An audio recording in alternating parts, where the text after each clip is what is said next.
ತುಮಕೂರು ಜಿಲ್ಲೆಯ ಪ್ರತಿಷ್ಠಿತ ಶಿಕ್ಷಣ ಸಂಸ್ಥೆಗಳಲ್ಲಿ ಒಂದಾಗಿರತಕ್ಕಂಥ ಶ್ರೀ ಗುರುಕುಲ ಶಾಲೆಯಲ್ಲಿ ಜ್ಞಾನಸಿದ್ಧಿ ಹೋಮ ಕಾರ್ಯಕ್ರಮವನ್ನು ಆಯೋಜನೆ ಮಾಡಿರತಕ್ಕಂಥದ್ದು. ಈ ಬಗ್ಗೆ ಪೋಷಕರಿಂದ ಸಾಕಷ್ಟು ಮೆಚ್ಚುಗೆ ಕೂಡ ವ್ಯಕ್ತವಾಗಿದೆ. ಈ ಬಗ್ಗೆ ಒಂದು ವಿಶೇಷ ವರದಿ ಇಲ್ಲಿದೆ ನೋಡಿ.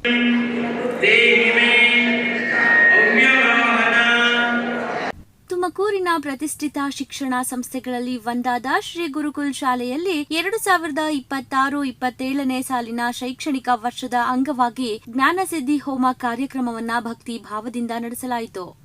ಹೊಸ ಶೈಕ್ಷಣಿಕ ವರ್ಷದ ಆರಂಭಕ್ಕೂ ಮುನ್ನ ಮಕ್ಕಳ ವಿದ್ಯಾಭ್ಯಾಸ ಸುಸೂತ್ರವಾಗಿ ನಡೆಯಲಿ ಹಾಗೂ ವಿದ್ಯಾರ್ಥಿಗಳು ಉತ್ತಮ ಜೀವನವನ್ನ ರೂಪಿಸಿಕೊಳ್ಳಲಿ ಎಂಬ ಆಶಯದೊಂದಿಗೆ ಈ ವಿಶೇಷ ಧಾರ್ಮಿಕ ಕಾರ್ಯಕ್ರಮವನ್ನ ನಡೆಸಲಾಯಿತು.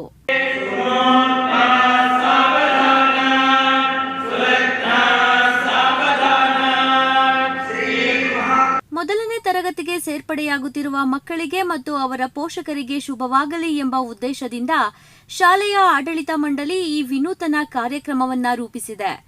ಅನೇಕ ಪೋಷಕರು ಮಕ್ಕಳ ವಿದ್ಯಾಭ್ಯಾಸ ಆರಂಭಿಸುವ ಮೊದಲು ಪೂಜೆ ಹಾಗೂ ಹೋಮಗಳನ್ನ ನೆರವೇರಿಸಿ ಶುಭಾರಂಭ ಮಾಡಬೇಕು ಎಂಬ ನಂಬಿಕೆಯನ್ನ ಹೊಂದಿರುವ ಹಿನ್ನೆಲೆ ಶಾಲೆಯ ವತಿಯಿಂದ ಈ ಸಣ್ಣ ಪ್ರಯತ್ನ ಮಾಡಲಾಗಿದೆ ಎಂದು ಸಂಸ್ಥೆಯ ಕಾರ್ಯದರ್ಶಿಯಾದ ರಶ್ಮಿ ಮಧು ಜೈನ್ ಅವರು ತಿಳಿಸಿದ್ದಾರೆ. ನಮಸ್ತೆ. ಈ ದಿನ ನಮ್ಮ ಒಂದು ಶ್ರೀ ಗುರುಕುಲ್ ಸಂಸ್ಥೆಯಲ್ಲಿ ಜ್ಞಾನಸಿದ್ಧಿ ಹೋಮನ ಒಂದು ಶೀರ್ಷಿಕೆ ಅಡಿಯಲ್ಲಿ ಈ ಒಂದು ಕಾರ್ಯಕ್ರಮವನ್ನು ಹಮ್ಮಿಕೊಂಡಿದ್ದೀವಿ. ಇದರಲ್ಲಿ ಮೇಯ್ನಾಗಿ ಏನಂತಂದರೆ ಫಸ್ಟ್ ಸ್ಟ್ಯಾಂಡರ್ಡ್ ನಂತರವಾಗಿ ಏನು ಫಾರ್ಮಲ್ ಎಜುಕೇಷನ್ ಅಂತ ಹೇಳ್ತೀವಿ, ಈ ಒಂದು ಎಜುಕೇಷನ್ ಪ್ರಾರಂಭ ಆಗೋದಕ್ಕಿಂತ ಮುಂಚಿತವಾಗಿ ಎಲ್ಲ ಮಕ್ಕಳಿಗೂ ಮತ್ತು ಎಲ್ಲ ಪೋಷಕರಿಗೂ ಒಂದು ಒಳ್ಳೆಯದಾಗಲಿ ಮತ್ತು ನಮ್ಮ ಸಂಸ್ಥೆಗೆ ಒಂದು ಅವರನ್ನು ಬರಮಾಡ್ಕೊಳ್ಳೋದಕ್ಕೆ ಒಂದು ರೀಸನ್ ಆಗಿ ಈ ಒಂದು ಜ್ಞಾನಸಿದ್ಧಿ ಹೋಮನ ನಾವು ಏರ್ಪಡಿಸಿದ್ದೀವಿ.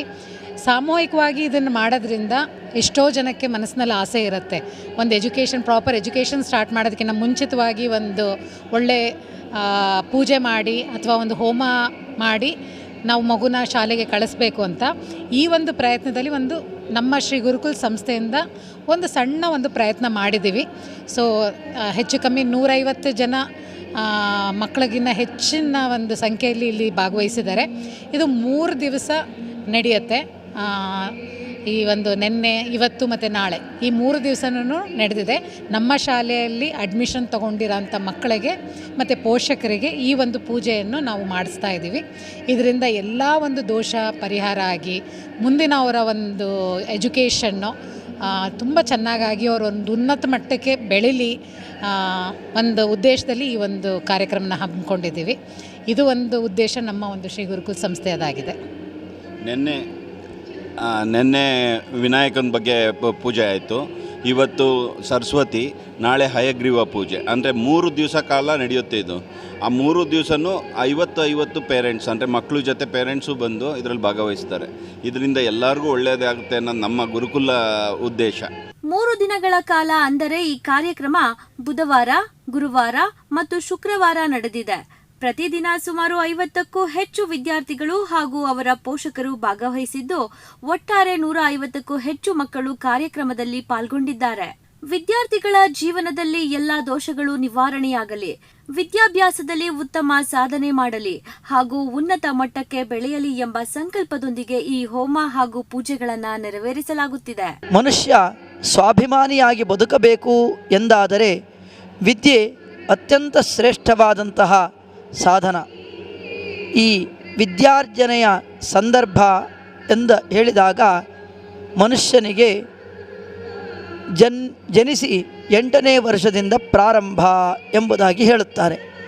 ಅಂತಹ ವಿದ್ಯಾರ್ಜನೆ ಮಾಡುವ ಮಗು ಬೌದ್ಧಿಕವಾಗಿ, ಶೈಕ್ಷಣಿಕವಾಗಿ, ಶಾರೀರಿಕವಾಗಿ ಎಲ್ಲ ರೀತಿಯಲ್ಲಿಯೂ ಉತ್ತಮವಾದಂತಹ ಸಂಸ್ಕಾರಯುಕ್ತವಾದಂತಹ ಮಗುವಾಗಲಿ, ದೇಶದ ಸತ್ಪ್ರಜೆಯಾಗಲಿ ಎಂಬ ಸದುದ್ದೇಶದಿಂದ ಈ ಗುರುಕುಲ ಎನ್ನುವಂತಹ ವಿದ್ಯಾಸಂಸ್ಥೆಯ ಎಲ್ಲ ಮುಖ್ಯಸ್ಥರು ಸೇರಿ ಈ ವಿಶೇಷವಾದಂತಹ ಮಗುವಿನ ಅಭ್ಯುದಯನ್ನು ಬಯಸಿ ದೇವತಾ ಕೈಂಕರ್ಯಗಳನ್ನು, ಆರಾಧನೆಗಳನ್ನು ಮತ್ತು ಸ್ವತಃ ತಾವು ಗುರು ಗಣಪತಿ ಶಾರದಾ ಹೋಮಗಳನ್ನು ನೆರವೇರಿಸಿ ಅದನ್ನು ಮಾಡುವುದರ ಮುಖಾಂತರ ಇಲ್ಲಿ ಒಂದು ಆದರ್ಶವನ್ನು ಮೆರೆದಿದ್ದಾರೆ ಎಂದು ಹೇಳುವುದೇ ಅತ್ಯಂತ ಉತ್ತಮ ಎಂಬುದಾಗಿ ಅನಿಸುತ್ತದೆ.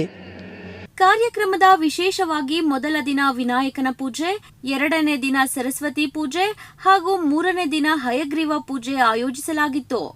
ವಿದ್ಯೆಯ ಅಧಿದೇವತೆಗಳ ಆರಾಧನೆಯ ಮೂಲಕ ಮಕ್ಕಳಲ್ಲಿ ಜ್ಞಾನ, ಬುದ್ಧಿವಂತಿಕೆ ಹಾಗೂ ಉತ್ತಮ ಸಂಸ್ಕಾರ ಬೆಳೆಸುವ ಆಶಯವನ್ನ ಸಂಸ್ಥೆ ಹೊಂದಿದೆ.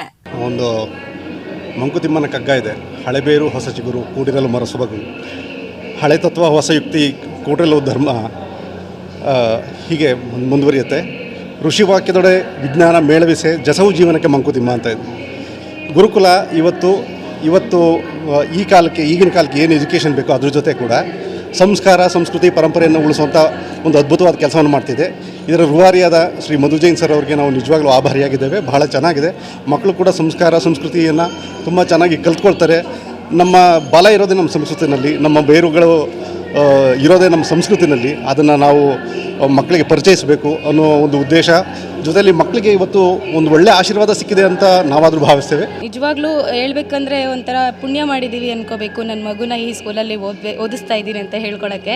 ಯಾಕೆ ಅಂತ ಹೇಳ್ತಿದ್ದೀನಿ ಅಂದರೆ, ಈಗ ನೀವೊಂದು ಸಣ್ಣ ಎಕ್ಸಾಂಪಲ್ ನೋಡ್ಬೋದು. ಹೋಮ ಹವನಗಳನ್ನು ಯೂಶ್ವಲಿ ನಾವು ಕುಟುಂಬದ ಮಟ್ಟಿಗೆ ಮಾಡ್ಕೋತೀವಿ, ಕುಟುಂಬದ ಜನರೆಲ್ಲ ಚೆನ್ನಾಗಿರಲಿ ಅಂತೇಳಿ. ಬಟ್ ಇಲ್ಲಿ ಈ ಆಡಳಿತ ಮಂಡದವರು, ಮಧು ಸರ್ ಆಗಿರ್ಬೋದು, ರಶ್ಮಿ ಮೇಡಮ್ ಆಗಿರ್ಬೋದು, ಅಥವಾ ನಮ್ಮ ರಾಹುಲ್ ಸರ್ ಆಗಿರ್ಬೋದು, ಅವರ ಯೋಚನಾ ಶಕ್ತಿ ಎಷ್ಟು ದೊಡ್ಡದಿದೆ ಅಂತಂದರೆ, ಇಡೀ ಮಕ್ಕಳನ್ನು, ಶಾಲೆಯ ಮಕ್ಕಳನ್ನು ಮತ್ತು ಮಕ್ಕಳ ಒಂದು ಕುಟುಂಬದವರನ್ನು ತನ್ನ ಕುಟುಂಬ ಅಂತ ಅಂದ್ಕೊಂಡು ಒಟ್ಟಾರೆಯಾಗಿ ಹೋಮ ಹವನಗಳನ್ನು ಮಾಡಿ ಅದರಲ್ಲಿ ಸಿಗುವಂಥ ಫಲ ಅವ್ರಿಗೂ ಸಿಗಲಿ ಅನ್ನೋ ಒಂದು ದೊಡ್ಡ ಮಟ್ಟದ ಯೋಚನೆ ಇದೆಯಲ್ಲ, ಅದಕ್ಕೆ ನಾನು ನಿಜವಾಗ್ಲೂ ಹ್ಯಾಟ್ಸ್ ಆಫ್ ಅಂತ ಹೇಳೋಕ್ಕೆ ಇಷ್ಟಪಡ್ತೀನಿ. ಆ್ಯಂಡ್ ಎರಡನೇದಾಗಿ ಹೇಳ್ಬೇಕಂತಂದರೆ, ಈಗಿನ ಕಾಲದ ಮಕ್ಕಳಿಗೆ ಈ ಹೋಮ ಹವನ ಇದರಿಂದ ಬರುವಂಥ ಪಾಸಿಟಿವ್ ಎನರ್ಜಿ ಇವೆಲ್ಲ ಗೊತ್ತೇ ಇರಲ್ಲ. ಬಟ್ ಈ ತರಹದ ಆಚರಣೆಗಳನ್ನ ಸಣ್ಣ ಸಣ್ಣ ಮಕ್ಕಳಲ್ಲೇ ಒಂದು ಎಕ್ಸ್ಪೀರಿಯೆನ್ಸ್ನ ಕೊಡೋದಾಗಿರ್ಬೋದು. ಬರೀ ಎಜುಕೇಷನ್ ಅಂದರೆ ಬರೀ ಓದೋದು ಅಥವಾ ಬುಕ್ಕಲ್ಲಿರೋದಲ್ಲ, ಒಂದು ಕಲ್ಚರಲ್ ಓವರಾಲ್ ಡೆವಲಪ್ಮೆಂಟ್ ಅಂತ ಏನಿದೆ, ಕಲ್ಚರಲಿ ಆಗಿರ್ಬೋದು, ಸ್ಪಿರಿಚುವಲಿ ಆಗಿರ್ಬೋದು, ಈಗ ಬೇಕಾಗಿರೋದೇ ಮಕ್ಕಳಿಗೆ ಮಾರಲ್ ವ್ಯಾಲ್ಯೂಸು. ಸೊ ಈ ತರಹದನ್ನು ಮಕ್ಕಳಲ್ಲಿ ಬೆಳೆಸೋವಂಥ ಇದೆಯಲ್ಲ, ಆ ಒಂದು ಯೋಚನಾ ಶಕ್ತಿಗೆ ನಾನು ನಿಜವಾಗ್ಲೂ ಹ್ಯಾಟ್ಸ್ ಆಫ್ ಹೇಳ್ತೀನಿ. ಇವತ್ತು 3 ದಿನ, ನಿನ್ನೆ, ಇವತ್ತು ಮತ್ತು ನಾಳೆ. ನಿನ್ನೆ ಬಂದು ಗಣಸಿದ್ಧಿ ಹೋಮ, ಇವತ್ತು ಸರಸ್ವತಿ ಪೂಜೆ, ನಾಳೆ ಹಯಗ್ರೀವ ಹೋಮ. ಸೊ ಈ 3 ದಿನ ನಾವೇನು ನಮ್ಮ ಶಾಲೆಯಲ್ಲಿ ಹೋಮವನ್ನು ಹಮ್ಮಿಕೊಂಡಿದ್ದೀವಿ, ಇದು ಭಾಳ ಮುಖ್ಯವಾಗಿ ಮಾಂಟೆಸರಿ 3ಯಿಂದ ಗ್ರೇಡ್ 1ಗೆ ಹೋಗುವಂಥ ವಿದ್ಯಾರ್ಥಿಗಳಿಗೆ ನಾವು ಏನು ಅವರ ಇಡೀ ವರ್ಷದ ಅವರ ಒಂದು ವಿದ್ಯೆ, ಅವರ ಒಂದು ಎಜುಕೇಷನ್ ಏನಿದೆ ಅದು ತುಂಬ ಸಕ್ಸಸ್ಫುಲ್ಲಾಗಿ ಕಂಪ್ಲೀಟ್ ಆಗಲಿ ಅನ್ನೋ ಕಾರಣಕ್ಕೆ ಈ ಒಂದು ಹೋಮವನ್ನು 3 ದಿನ ಹಮ್ಮಿಕೊಂಡಿದ್ದೀವಿ. ಸೊ ಇದು ಬರೀ ಒಂದು ಸಂಸ್ಕಾರವನ್ನು ಕಲಿಸೋದು ಮಾತ್ರ ನಮ್ಮ ಗುರಿ ಆಗೋದಿಲ್ಲ. ಅದ್ರ ಜೊತೆಗೆ ಮಕ್ಕಳಿಗೆ ಹೇಗೆ ಗುರುಗಳಿಗೆ, ಹಿರಿಯರಿಗೆ ಹೇಗೆ ಒಂದು ಗೌರವನ ಅರ್ಪಿಸಬೇಕು. ಬರೀ ತರಗತಿಯಲ್ಲಿ ಮಾತ್ರ ಇದಕ್ಕೆ ನಾವು ಟ್ರೈನಿಂಗನ್ನು ಕೊಡಲ್ಲ, ಬಟ್ ಪ್ರಾಕ್ಟಿಕಲ್ ಆಗಿ ಈ ಥರ ಹೋಮಗಳಲ್ಲಿ ಮಕ್ಕಳು ಪಾರ್ಟಿಸಿಪೇಟ್ ಮಾಡೋದ್ರಿಂದ ಅವರಿಗೆ ಪ್ರಾಕ್ಟಿಕಲ್ ಆಗಿ ಈ ಥರದ್ರ ಬಗ್ಗೆ ಒಂದು ನಾಲೆಡ್ಜ್ ಸಿಗತ್ತೆ. ಸೊ ಹಾಗಾಗಿ ನಮ್ಮ ಒಂದು ಶಾಲೆಯ ಸಂಸ್ಥಾಪಕರಾದಂಥ ಶ್ರೀ ಮಧು ಜೈನ್ ಸರ್ ಅವರು, ಹಾಗೆ ಸೆಕ್ರೆಟ್ರಿ ಮೇಡಮ್ ಆದಂಥ ಶ್ರೀಮತಿ ರಶ್ಮಿ ಮಧು ಜೈನ್ ಮೇಡಮ್ ಮತ್ತು ಡೈರೆಕ್ಟರ್ ರಾಹುಲ್ ಎಂ ಬೆಳಗುಳಿ ಸರ್, ಹಾಗೆ ಎಲ್ಲ ಶಿಕ್ಷಕ ವೃಂದದವರು ಕೂಡ 3 ದಿನ ಈ ಒಂದು ಹೋಮದಲ್ಲಿ ಪಾಲ್ಗೊಂಡಿದ್ದಾರೆ. ಮಗು 8ನೇ ವರ್ಷ ಪ್ರವೇಶಿಸಿದ ಬಳಿಕ ವಿದ್ಯಾಭ್ಯಾಸದ ಪ್ರಾರಂಭ ಮಹತ್ವದ್ದೆಂದು ಪರಿಗಣಿಸಲಾಗುತ್ತಿದೆ.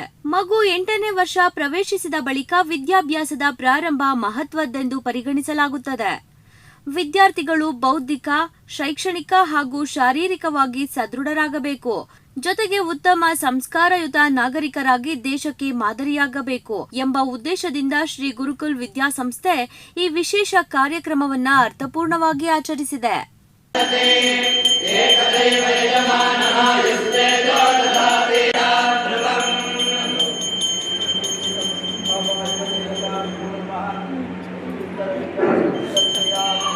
ಈ ಸಂದರ್ಭದಲ್ಲಿ ಶ್ರೀ ಗುರುಕುಲ ವಿದ್ಯಾಸಂಸ್ಥೆಯ ಶಿಕ್ಷಕ ವರ್ಗ, ಬೋಧಕೇತರ ವರ್ಗ ಸೇರಿದಂತೆ ವಿದ್ಯಾರ್ಥಿಗಳು ಮತ್ತು ಪೋಷಕರು ಹಾಜರಿದ್ದು ಕಾರ್ಯಕ್ರಮಕ್ಕೆ ಮೆರುಗು ತಂದರು.